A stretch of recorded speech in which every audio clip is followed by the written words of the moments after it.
Now these are video that to give some good tips on marriage. So if you're married, if you're thinking about getting married, if you're having some trials in your marriage, yeah, take a little fire on this now.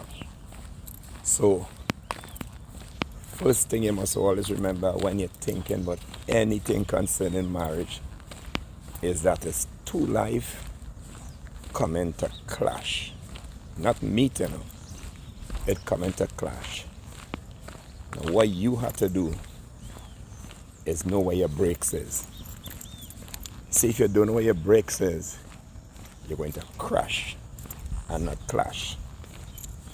Because it's two people coming from different house, different upbringing, different cultures, different communities.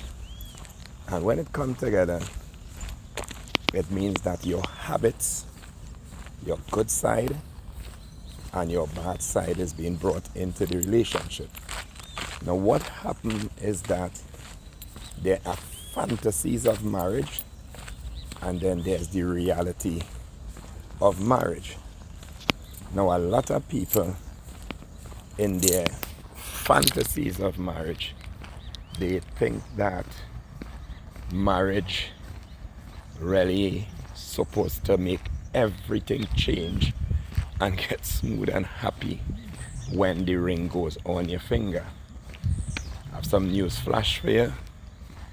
Once your marriage goes before God, and I don't care what nobody say, once you do what they call get married, whether you just go to church or you don't go to church, your marriage is going to be tested. Alright?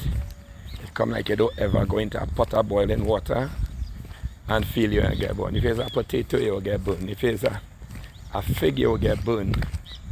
Anything you put in hot water, it's going to get burned. And don't get smart with me, you know what I'm talking about. So you get into marriage and now you have some issues before you get married. It's not going to change when you get married.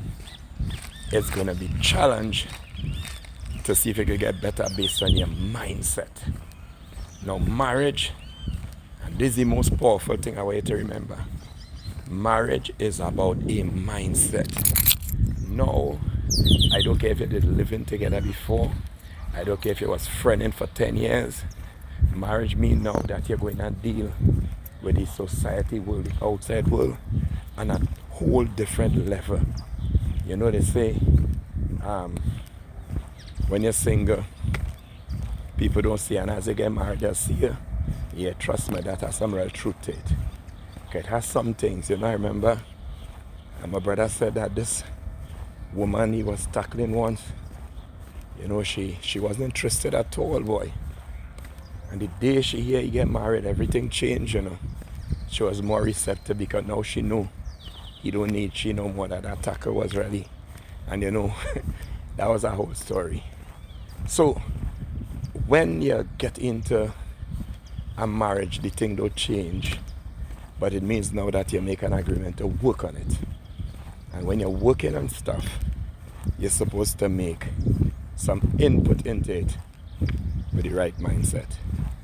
So don't feel that when couples get married that they're happy. They're not happy. They're happy that they're going and start a serious battle.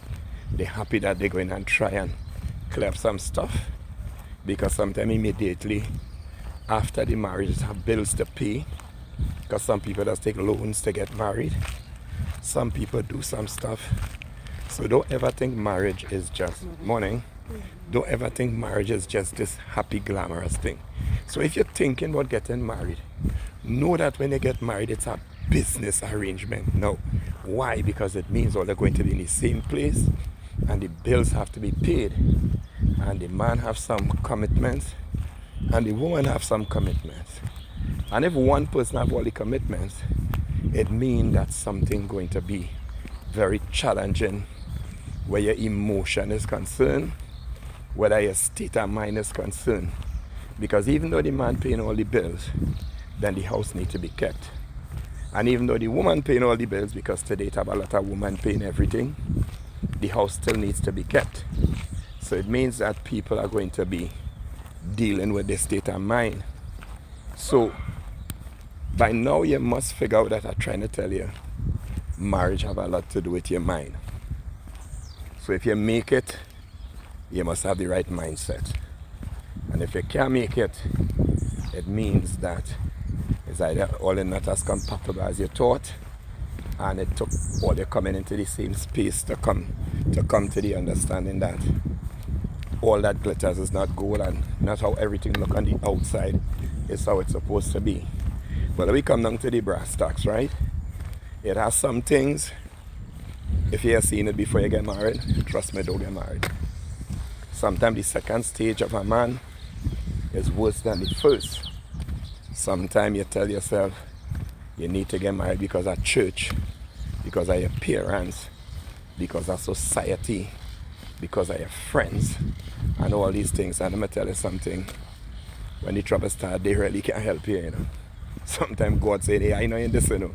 So you had to know what it is you're doing. Make sure a man know how to be a man before you get married. And by a man, I mean a husband, eh? And make sure a woman know how to be a wife. And even though you ain't reached to that 100%, you must be seeing the potential to learn, develop, and mature into what it's supposed to be. Because every relationship will have a different requirement to a certain point for a wife and a husband. But there are some things that will be like foundation. Alright? Because a marriage will eventually lead to children, because you have different types of family, right? And sometimes you get up, you're married into a family that have extended family, like aunts and uncle and grandmother and all these kind of things.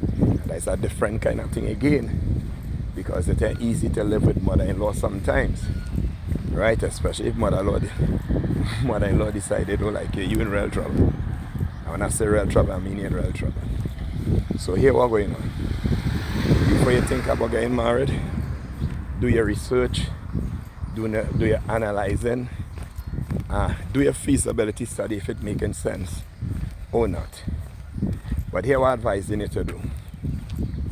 Do practice shacking up. Shacking up, by now I find people should shack up with papers. You see, when you shack up with papers, it means that you're in a condition here that after 2 years you go married, man, or 3 years you go married, because when a man could just go and open a pipe and get water when he wants, you think he's going to buy a bottle of water and just get away from the cow and the milk thing there? That man ain't going and buy no bottle of water, because he getting free water. And that way you had to know, woman, to put some value on yourself. Man too, you know. I know in relationships there's always be, you know, we always talking about the woman getting the short end of the stick when man start to get trouble. But you know, you have to know what you're doing, you have to know what you're doing, you have to know what you're doing. So revisit your marriage and see some stuff that you need to put in place. It is too late. It is too late. Now let me throw in this as a proxy, right? Women don't like getting home. No woman like getting home. None. Some women have come to the point where they are the modern woman and they understand how this thing does go in society. So they learn to live with the home. But I'm going to tell you something. Don't let nobody make you feel you have to settle for that kind of life. You have to make a stand in your life. Because when you marry the man, and you talk more when you're living with the man or you're friending, when you marry the man, you say the two shall walk together. And what God has joined together, let no man put asunder. The two has become one. And when the two has become one, really and truly, let it be for better, for worse, for richer, for poorer, in sickness and in health. Stand up for yourself. I ain't say war, you know, stand up for yourself. Alright?